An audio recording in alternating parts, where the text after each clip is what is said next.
चलिए, स्वागत है आपके अपने परिवार में। Maths study bye Durgesh sir. हमारा प्रश्नावली 1.4 कक्षा 9 अध्याय 1 संख्या पद्धति में चल रहा है दोस्तों। इसमें हम क्वेश्चन नंबर 3 को आज देखेंगे, है ना। इसके पहले 2 क्वेश्चन मैंने करवा चुका हूँ दोस्तों।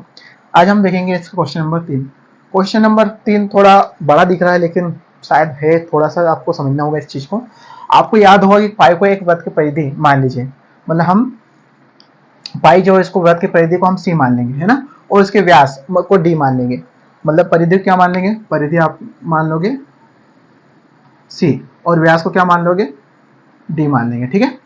के अनुपात को परिभाषित किया जाता है जैसे आपको पता है ना कि परिधि बराबर क्या होता है, परिधि बराबर होता है 2 पाई आर। इसमें परिधि को क्या मानने बोला सी, और 2 गुना पाई इसको 2r को इस प्रकार से लिख सकते हैं हम। और 2r क्या होता है, जैसे एक वृत्त खींचेंगे, ये बीच में केंद्र होता है, तो ये वाली त्रिज्या होती है, ये त्रिज्या होती है, और दोनों त्रिज्याओं को मिला क्या बनता है, व्यास बनता है। और व्यास को 2r बोलते हैं, इसको हम d से प्रदर्शित करते हैं। तो c बराबर इसकी जगह क्या है, d पाई, और हम क्या करें, d को नीचे लाएंगे तो c बटे d बराबर पाई बन जाएगा दोस्तों, ठीक है। इस प्रकार से उसने बोला है।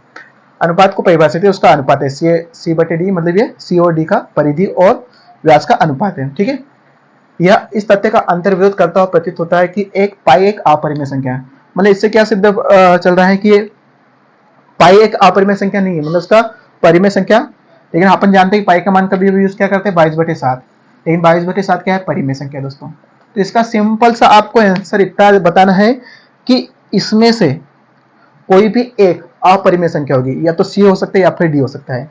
सी या डी में से अपरिमेय संख्या होगी, तभी तो ये अपरिमेय संख्या होगी दोस्तों, ठीक है। तो इसको आपको ध्यान में रखते हुए इसका आंसर आपको लिखना है, ठीक है। मैं यहाँ लिख देता हूं, आपको लिखना क्या है, उत्तर क्या लिखोगे आप अपनी कॉपी में, इसका आंसर लिखोगे और इसका कोई विरोध नहीं करता है, क्योंकि उसने बोला कि इस अंतर्विरोध का क्या निराकरण करेंगे, तो अपन क्या बोलेंगे, इसका कोई अंतर्विरोध नहीं करता है ना, कोई ऐसा नहीं मान है जो अंतर्विरोध करे, इसका कोई अंतर्विरोध नहीं करता है, क्योंकि जब हम लंबाई को स्केल या अन्य किसी युक्ति, मतलब स्केल के अलावा किसी और चीज से भी मापते हैं, तो इसका कोई अंतर्विरोध नहीं करता है, क्योंकि जब हम लंबाई को स्केल या अन्य किसी युक्ति से मापते हैं तो सन्निकट मान प्राप्त होता है ना। मतलब हम जब भी किसी की लंबाई मापेंगे तो हम उसका एकदम सन्निकट मान में उसके नजदीक वाला मान अपन देखेंगे दोस्तों। क्योंकि क्या होता है कि पाई का मान देखो, एक तो पाई का मान होता है 22/7, और इसी को लेंगे अपन, पाई का मान होता है 3.14, और ऐसे चलते रहेगा दोस्तों। तो ये बोलेंगे ये परिमेय है, ठीक है, एक परिमेय संख्या है, और ये क्या है, अपरिमेय। तो इसी अपरिमेय को 3/4 को हम सन्निकट मान के 22/7 बोलते हैं, और इसको परिमेय संख्या बोल देते हैं। तो उसके हिसाब से ये भी परिमेय संख्या होना चाहिए, लेकिन ये परिमेय उसके हिसाब से ये परिमेय संख्या होना चाहिए, और ये परिमेय संख्या, तो पाई भी एक परिमेय संख्या होता है। तो ये क्या होता है कि ये परिमेय संख्या है c/d, तो ये भी पाई भी एक परिमेय संख्या होना चाहिए, आप लोग पता चला। लेकिन इसमें से कोई एक या फिर दोनों क्या होगी, अपरिमेय संख्या, तभी तो ये पाई अपरिमेय संख्या बन पाएगी, है ना। तो क्या लिखा है, इसलिए सी और डी में से कोई एक अपरिमेय है, इसलिए परिमेय है, इसलिए पाई एक अपरिमेय होगा, है ना। इनमें से कोई भी एक अपरिमेय, तभी तो पाई अपरिमेय बन पाएगा दोस्तों, ठीक है। तो यहाँ आपको ये समझना है कि ये इसी कारण बोला है कि जब ये परिमेय है तो ये भी परिमेय संख्या होना चाहिए। लेकिन हम क्या करते हैं कि जब हम किसी चीज को नापते हैं तो उसका एकदम सन्निकट मान को प्राप्त करते हैं, ठीक है, एग्जैक्ट मान नहीं मिलता। तो इसी प्रकार से पाई के 2 मान थे, 22/7 और पाई का मान 3/7, तो हमने ये मान लेते, तो ये फिर पॉइंट के बाद चला करता, हमारा आंसर कभी नहीं निकलता। उसी को सोल्व करने के लिए उन्होंने एग्जैक्ट मान के मान लिया 22/7, तो इसलिए हम बोलेंगे कि 22/7 एक परिमेय संख्या है ना, और ये अपरिमेय संख्या है, ठीक है। तो आप लोगों को ये आपको बस इतना ही आंसर देना है और कुछ नहीं देना है दोस्तों। अब आइए क्वेश्चन नंबर 4 करते हैं, ठीक है। चलिए क्वेश्चन नंबर 4 पे आते हैं दोस्तों। तो क्वेश्चन नंबर 4 क्या है, संख्या रेखा पर करनी मतलब रूट 9.3 9.3 को निरूपित करना। आपको एक संख्या रेखा पर 9.3 को निरूपित करना, मतलब करनी वाली संख्या को। इसके पहले हम एक क्वेश्चन कर चुके हैं करनी 5 वाला, है ना, करनी 2 वाले, ऐसे और भी क्वेश्चन है जिनको हमने संख्या रेखा पर दर्शाया दोस्तों। तो इसको करने का तरीका क्या है, सबसे पहले आपको इसको डिवाइडर की जरूरत पड़ेगी, स्केल की और चांदे की और पेंसिल, ठीक है। इन चीजों को आपको अपने पास रखना दोस्तों। मेरे पास अभी यहाँ कुछ नहीं, मैं जैसे बताते जा रहा हूँ, आप वीडियो को देखते जाना और आप स्केल और डिवाइडर और पेंसिल का यूज करते जाना दोस्तों, ठीक है। तो सबसे पहले आपको क्या करना है, संख्या रेखा पर एक संख्या रेखा, तो एक काम करना है आपको, सबसे पहले एक स्केल की सहायता से एक रेखा खींच लो, ठीक है। स्केल की सहायता से एक क्या करो, रेखा खींच लो या रेखाखंड खींच लो, ठीक है। तो हमने क्या किया, सबसे पहले सर्वप्रथम जैसे हम करते जाएंगे वैसे लिखते भी जाएंगे। सर्वप्रथम 9.3 सेंटीमीटर का की एक रेखा खींची, रेखाखंड कर लो क्योंकि रेखा तो लंबी चलती रहती है, का रेखाखंड खींचा, ठीक है, रेखाखंड खींचा। अब इसके बाद क्या करेंगे, हमने ये कितना है दोस्तों 9.3।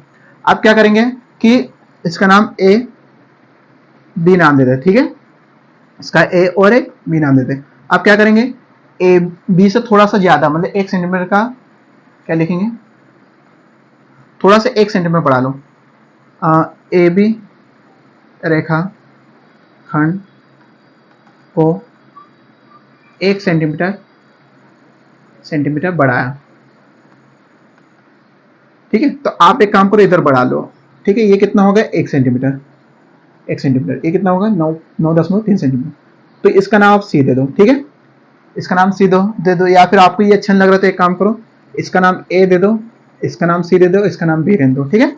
तो ए बी हो जाएगा और ये सी हो जाएगा। अब आपको क्या करना है, जो डिवाइडर है, डिवाइडर आता ना, ये लिख लिया हमने। अब जो डिवाइडर आता है आपको क्या करना है, यहाँ पर उसकी नोक रखना है, डिवाइडर की नोक, है ना, प्रकार जो बोलते हैं, प्रकार, है ना, प्रकार। आपको प्रकार की नोक यहाँ रखना है, ठीक है। आधे से ज्यादा त्रिज्या लेना है, मतलब इससे आधे से ज्यादा लेना है। तो एक चाप ऊपर काटना है, इस पे रख के ए पर रखकर ऊपर काटना है, और यहीं पे रख के यहीं रखे रहना है और नीचे काटना है चाप इस प्रकार से, ठीक है। यहाँ रख के इस प्रकार से और यहाँ रख के इस प्रकार से, सेम वैसा ही यहाँ पर भी रख के ऐसे ही करना है और सेम नीचे रख के ऐसा करना है, ठीक है। तो दोनों देखो, इस पे रखा तो इस प्रकार से कटेगा, यहाँ नीचे इस प्रकार से कटेगा, इस पे रखोगे तो इस प्रकार से कटेगा, और इस पे रखोगे तो इस प्रकार से कटेगा। तो आप बोलोगे कि यहाँ पर एकदम ना सीधा एकदम इस प्रकार से देखोगे कि एकदम लंब, इसको बोलते हैं लंब आर्धक, है ना। यहाँ लिखेंगे ए बी का लंब आर्धक खींचा।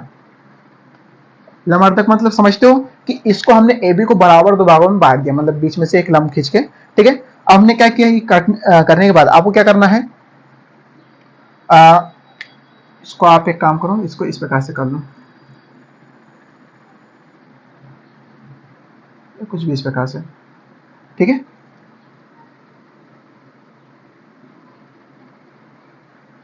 अब लंब आर्धक खींच दिया। अब आपको क्या करना है कि एक मिनट, लंब आर्धक खींचने के बाद आपको क्या करना है,